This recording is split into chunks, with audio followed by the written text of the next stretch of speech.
Olá pessoal, tudo bem? Sejam muito bem-vindos aqui ao canal Mundo Ed. Hoje, quarta-feira, dia 8 de outubro. Temos poucos assuntos, né? Muito poucos, mas vamos lá falar do nosso querido Clube de Regatas Vasco da Gama, né? E para isso eu peço que vocês compartilhem, se inscrevam no canal, ajude a gente a crescer e dizer que toda segunda, quarta e sexta, às 18 horas, a maioria dos dias às 18 horas, eu estou aqui para falar única e exclusivamente do nosso querido Clube de Regatas Vasco da Gama. Bom, o Vasco vem numa sequência positiva, né, de 5 jogos, fez 10 pontos, talvez seja a melhor do Vasco nessa competição. O Vasco é o segundo time que mais fez gol no Campeonato Brasileiro e mesmo ainda tem o artilheiro do ano, né? O Verratti ainda é o goleador do Brasil, muito em função dos gols que, que ele fez anterior a esses jogos aí, porque acho que nesses 5 ou 6 últimos jogos ele passou em branco e, e acabou sendo substituído no intervalo da última partida, né? Em que o Vasco venceu na, na Baía das Almas, ali no último, quase que no último minuto, com um gol que talvez ele tivesse em campo, talvez fosse ele o autor desse gol, né, que foi marcado pelo GB, mas ele tinha saído no intervalo no momento em que o Vasco perdia por 2-1. Então isso traz uma discussão que a gente precisa falar aqui. Eu acho que ele tem muita relevância, muita importância.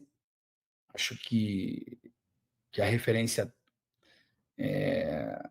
técnica ele não tem, ele não é o jogador mais habilidoso do time, mas ele tem a raça, a vontade, a disposição, ele é o capitão do time, e eu acho que a gente tem que ter muito cuidado quando a gente determina que alguma coisa é para sempre, né?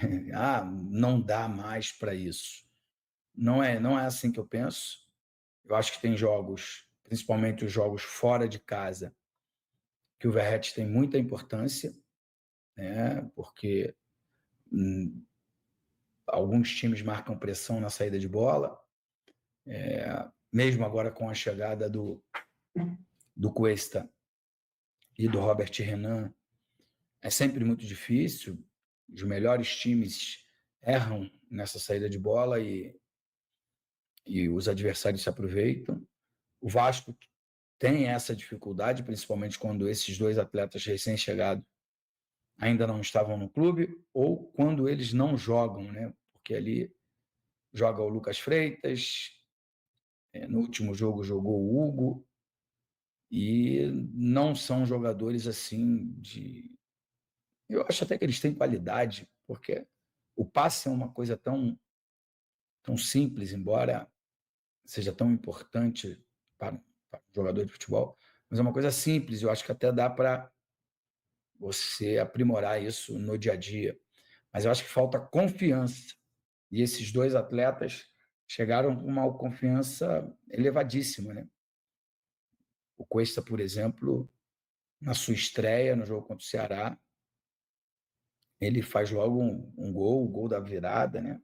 O gol do 2-1 em cima do Ceará. O jogo depois até terminou empatado, porque houve uma falha também no sistema defensivo. E aí o Ceará se aproveitou e empatou o jogo, deixando até a maioria dos torcedores frustrados. Mas vamos voltar ao assunto Verratti. Ele é super importante nos jogos fora de casa, porque aquela casquinha lá na frente para o Nuno, Felipe Coutinho e Ryan pegarem essa bola ali e darem sequência à partida é super importante. É claro que quando o Verratti foi substituído, quem passou a jogar de centroavante foi o Ryan. O Ryan também tem uma boa estatura, né? Também tem possibilidade de dar a casquinha ali na primeira bola para o Vasco aproveitar.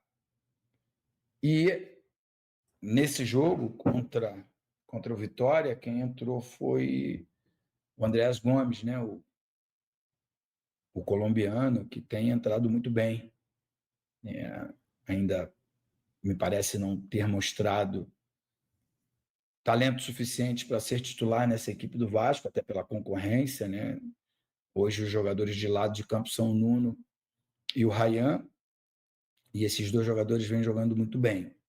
Claro que é uma alternativa à entrada dele, à entrada do David, que fazem o Vasco ficar mais veloz, quebrar linhas, essas coisas todas que a gente ouve todos os dias aí nos noticiários de futebol. Mas a discussão será que o Verratti não consegue se adaptar, não consegue ali fazer 1-2, não consegue fazer uma tabela, uma parede, como a gente fala no futebol? Será que ele é tão ruim assim, tecnicamente, a ponto de que ele não possa ajudar? Será que a movimentação dele é tão lenta a ponto de que o Vasco ter dificuldade? Eu não acho que seja. Ele não se tornou ídolo do Vasco à toa. O fato que eu comecei aqui essa história falando que o Verratti ainda é o artilheiro do Brasil, né? Eu não tenho exatamente a quantidade de gols, quantos gols, por exemplo, ele fez no estadual, quantos gols ele fez na Copa do Brasil, na Sul-Americana, né, que o Vasco disputou. Eu sei que já tem alguns jogos no Campeonato Brasileiro que ele não marca.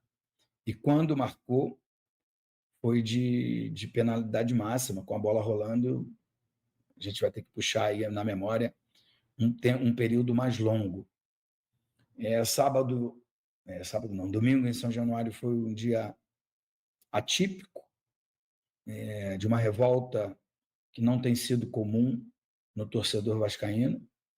Muito pelo contrário, o torcedor vascaíno tem apoiado o tempo todo, mas vaiou alguns jogadores, o Verratti é um deles, Léo Jardim foi outro, muito em função de terminar o primeiro tempo em inferioridade no placar. Eu acho que isso acontece. Para isso tem lá um treinador que é muito bem remunerado, e o Fernando Diniz fez as mudanças que seriam necessárias. Do outro lado, tem um treinador iniciando um trabalho e sabe que jogar contra o Vasco em São Januário é sempre muito difícil. Montou lá um esquema de jogo com 3 zagueiros que fortalecia o meio-campo e que dava velocidade ao Vitória da Bahia para, no contra-ataque, surpreender. Foram 2 gols de bola parada, teve a falha do Léo Jardim, é claro, mas acho que ele tem muito crédito com a torcida vascaína. E o resultado, né, parcial, ali no término do primeiro tempo, desagradou a muita gente, e a reação não foi uma coisa normal que a torcida do Vasco está acostumada a fazer. Normal do Vasco, da torcida do Vasco. E também não dá para dizer que é a torcida do Vasco, porque foram alguns torcedores que se manifestaram contra, não sei, contra todos assim que foram vaiados, acho que foi uma vaia mais generalizada, mas especificamente o Léo Jardim e o Pablo Verrete, os dois jogadores que eu acho que têm bastante crédito com o Vasco, que me parece que sentiram mais esse tipo de cobrança. Eu quero dizer que faz parte, todos os grandes craques do futebol brasileiro, do Vasco da Gama, já passaram por uma situação como essa, porque o torcedor ele é passional e não tem jeito de ser diferente, a gente tem que respeitar. O resultado de campo muda o humor do torcedor, muda a semana do torcedor e por isso o estádio de futebol acabou sendo um lugar para você pôr para fora todas as suas frustrações, tristezas, amarguras. E o futebol está na nossa vida sempre, né? Eu não me lembro de ter feito outra coisa a não ser jogar futebol. Desde quando eu nasci, meu primeiro brinquedo foi uma bola e sonho de jogar no Vasco da Gama, o sonho de conhecer o Roberto Dinamite, enfim. E não é diferente com os torcedores que estavam lá em São Januário. Ao longo da vida, o cara percebe que talvez ele não tenha talento, não tenha sorte, não tenha oportunidade, e aí ele vira torcedor e quer que o atleta faça dentro de campo exatamente aquilo que o torcedor faria. Se dedicar, não errar, ser extremamente eficiente. E isso não é, nem sempre é possível. Eu sei que algumas vezes eu já vim aqui falar, fulano não joga nada, Beltrano não joga nada, ciclano não joga nada. E muito envolvido por esse sentimento, por essa raiva, por essa tristeza de não estar vendo o nosso clube ganhando os seus jogos, ganhando campeonatos. Mas de cabeça fria, de cabeça fresca, eu sei o quanto é difícil jogar futebol profissional. Coisas que parecem simples, né, como um passe que eu falei, se tornam difíceis porque tem um adversário, tem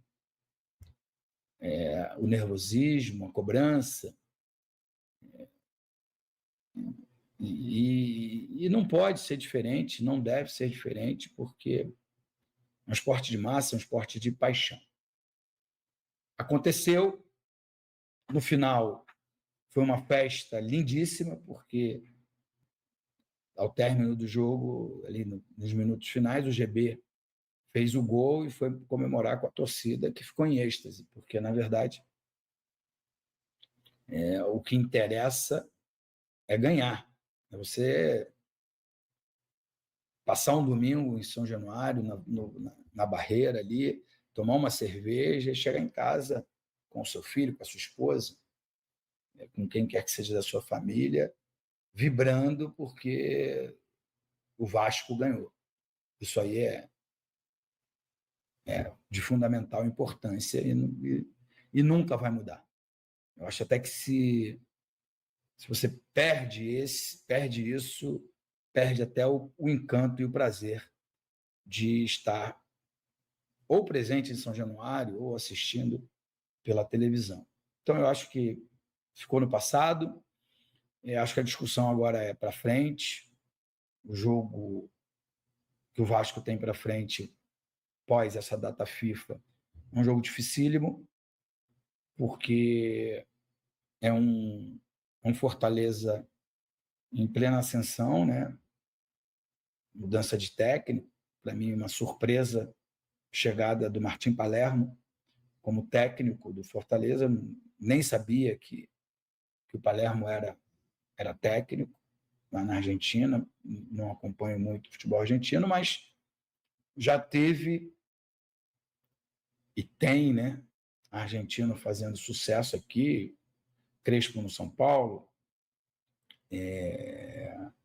Voivoda no Santos, o Sampaoli no Atlético Mineiro, entre outros, né? fazendo sucesso aqui, é natural que alguns times procurem ali nos hermanos um técnico para comandar a sua equipe. Ele deu uma boa ajeitada. O Fortaleza vem de uma vitória fora de casa contra a Juventude. A gente sabe o quanto é difícil jogar lá no Alfredo Jaconi. E certeza esse período aí de data FIFA vai fazer com que o Fortaleza trabalhe visando uma vitória em cima do Clube de Regatas Vasco da Gama. Então não é um jogo fácil. Futebol não dá para prever nada, mas normalmente não é um jogo fácil. Por que eu falo isso? Começa o jogo, Fortaleza tem um jogador expulso, num pênalti, sei lá, num lance que é pênalti a favor do Vasco, faz 1-0 com um jogador a mais, pode ser que fique fácil, mas normalmente é um jogo bem difícil, viagem longa, um gramado que é muito usado, né, pelos times lá do Ceará e da capital Fortaleza, e às vezes tem um calor imenso lá, a viagem longa, gramado que nem sempre está em perfeitas condições, um time que até bem pouco tempo era sensação no futebol brasileiro. Então é preciso fazer uma preparação de excelência para que os atletas, né, escolhidos pelo técnico façam o melhor, tenham o melhor desempenho lá no jogo contra o Fortaleza. O Vasco abriu uma boa vantagem, né, e são 8 pontos para o primeiro time para o primeiro time dentro da zona de rebaixamento, que por coincidência é o Vitória. Então, a vitória. Salve, torcedor do Vasco, seja bem-vindo ao Vasco Full todos os dias, conteúdo exclusivo do Vasco. O Edmundo trazendo as opiniões aí dele. Deixa sua opinião, o que você achou do vídeo. Deus abençoe cada um de vocês, tamo junto, forte abraço e... Vamos, Vasco!